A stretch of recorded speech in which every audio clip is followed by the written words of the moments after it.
solve next question. In next question, it is given that fx जो है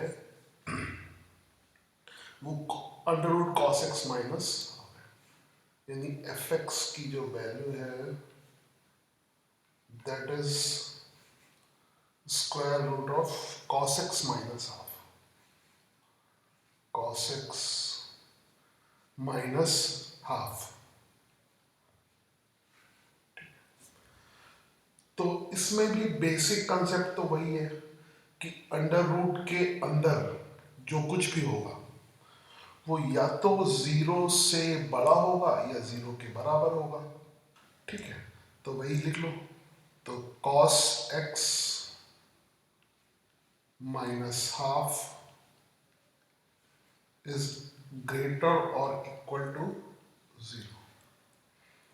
और अब इसको सॉल्व करने के लिए cos का ग्राफ भी देख लो और सर्कुलर ट्रिग्नोमेट्रिकल फंक्शन भी देख लो। तो मैं दोनों चीज़ों के लिए ये करता हूँ, ठीक है। और सर्कुलर फंक्शन देखने के लिए वेट अ सेकंड,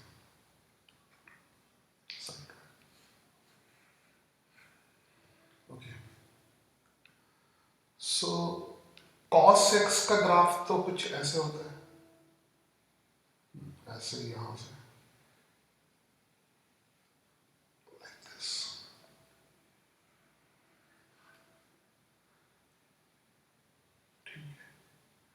ग्राफ तो तुम्हें सभी के याद होने चाहिए और ऐसे ट्रिग्नोमेट्रिकल क्वेश्चंस को करने के लिए तो बहुत ही इंपॉर्टेंट है। अब यहां से क्या कंक्लूजन आता है कि cos x इज ग्रेट, यहां पे लिख देता हूं cos x इज, ये भी चलेगा, cos x is greater equal to half. तो हाफ से बड़ी होगी या हाफ से ज्यादा होगी? नो, अगर हम प्लस हाफ की लाइन ड्रॉ करें, ये रही प्लस हाफ की लाइन, कलर कौन सा है? Blue, just a minute. तो प्लस हाफ की लाइन ये रही,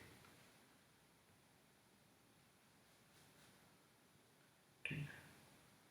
तो ऑब्वियसली साइन और कॉस की वैल्यू -1 से +1 के बीच में होती है, तो प्लस हाफ की वैल्यू, प्लस हाफ मिडिल में कुछ है होगा ऐसा, ठीक है। सो ये प्लस हाफ हो गया,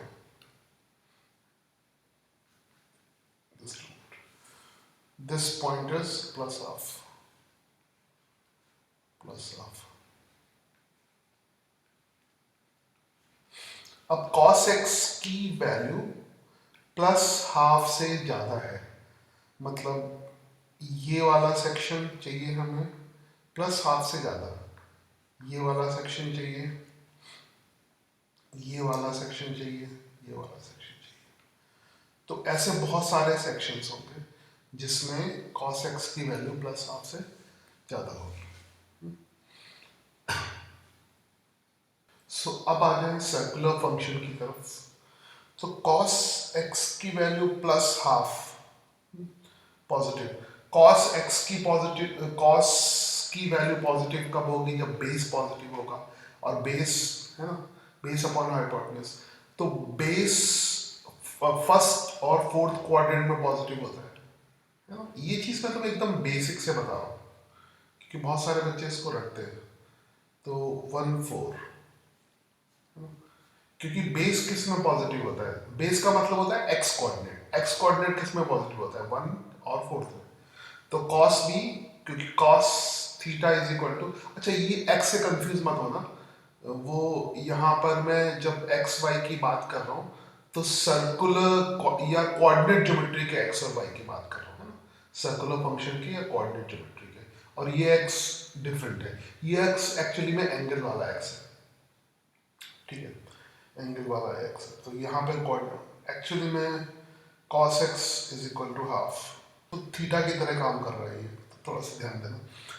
तो वो कुछ और एक्स समझ लेना फिलहाल। तो कोऑर्डिनेट ज्योमेट्री का जो एक्स है पॉजिटिव फर्स्ट और फोर्थ कोऑर्डिनेट में होगा, और cos theta is equal to base x होता है, बेस अपॉन हाइपोटेन्यूज। तो फर्स्ट और फोर्थ कोऑर्डिनेट में बेस पॉजिटिव होगा, एक्स पॉजिटिव होगा, ठीक है। और हाफ वैल्यू ऑब्वियसली cos 60 की वैल्यू हाफ होती है, हाँ? तो इसमें हमारे जो पॉजिटिव वैल्यू है वो कुछ ऐसे आएगी, इधर कुछ एंगल होगा, है ना, हाफ वाला, इधर कुछ एंगल होगा। तो cos x में जो मेजर एंगल, मेजर इसका सेक्शन लेते हैं, या प्राइमरी सेक्शन कह सकते हो, मेजर ना बोल के, वो कुछ ऐसे होगा, है, that will be from plus pi by three, plus pi by three to minus pi by three, to minus pi by three, ठीक है। ग्राफ से भी इसको देख लो, ये वाला पोर्शन कहाँ पर होगा, this will be plus pi by three, आपको जूम कर देता हूँ, है ना, तो ये हो जाएगा प्लस पाई बाई थ्री, है ना, और ये वाला पोर्शन हो जाएगा माइनस पाई बाई थ्री, ठीक है। इधर लिख देता हूँ विथ डिफरेंट कलर, बस जगह नहीं लिखनी है इसको। एक सेकंड रुक जाओ बच्चों, minus pi by three, minus pi by three, एक बात चलो चलेगा सब। और ये ब्लू वाली लाइन प्लस हाफ को रिप्रेजेंट करती है, ब्लू लाइन हाफ को रिप्रेजेंट करती है, प्लस हाफ को। तो ये मेजर सेक्शन हो गया माइनस पाई बाई थ्री से लेके प्लस पाई बाई थ्री तक, ठीक है। अब यही सेक्शन फिर बार बार रिपीट हो रहा है, तो कैसे रिपीट हो रहा है, तो ये पाई बाई थ्री है, यानी यहाँ से यहाँ तक की डिस्टेंस पाई बाई थ्री है इसके, तो ऑब्वियसली ये डिस्टेंस भी पाई बाई थ्री होगी। टॉप मोस्ट पॉइंट से पतला पेन ले लेता हूँ, इसको जूम कर देता हूँ, ये ग्राफ एकदम रफ में बनते हैं ना, तो एक्सप्लेन करने में थोड़ी सी दिक्कत आती है, हाँ। तो यहाँ पर अगला वाला जो सेक्शन है, थोड़ा सा मिटा के थोड़ी सी जगह ऊपर,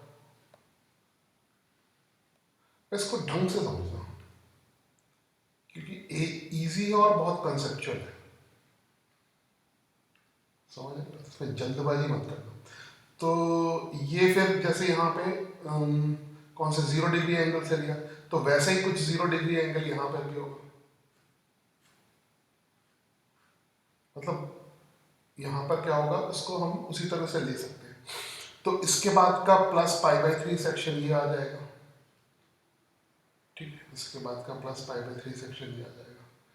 और यहाँ से यहाँ तक का डिफरेंस कितना है, ऑब्वियसली 2 पाई का डिफरेंस है ना, ऑब्वियसली यहाँ से यहाँ तक का जो डिफरेंस है वो 2 पाई का है, क्योंकि पीरियोडिक फंक्शन है, वो रिपीट हो रहा है 2 पाई के बाद। तो इस वैल्यू को लिख सकते हैं 2 pi plus pi by three, ठीक है। तो इसी तरह से पीछे भी कर सकते हैं, जनरल ले सकते हैं 2n पाई। तो बस अब तक तुम्हें समझ में आ गया होगा कि अगर साइन का फंक्शन है या कॉस का फंक्शन है तो प्रिंसिपल वैल्यू लिखो, और अगर सारी वैल्यूज लिखनी है तो प्रिंसिपल वैल्यूज में 2n पाई ऐड कर दो। यहाँ पर प्रिंसिपल वैल्यूज क्या है, प्रिंसिपल यानी प्रिंसिपल वैल्यू का मतलब इस पहले सेगमेंट की जो वैल्यूज है, तो पहले सेगमेंट की वैल्यू क्या है, minus pi by three two plus pi by three. तो अब मैं इसका फाइनल आंसर लिखने जा रहा हूँ, आई होप सबको समझ में आ गया होगा, है ना। तो I am just going to write the final answer. तो final answer will be x belongs to 2n pi, 2n pi minus pi by 3, minus pi by 3 union 2n pi plus pi by 3। I hope ये सबको समझ में आ गया होगा।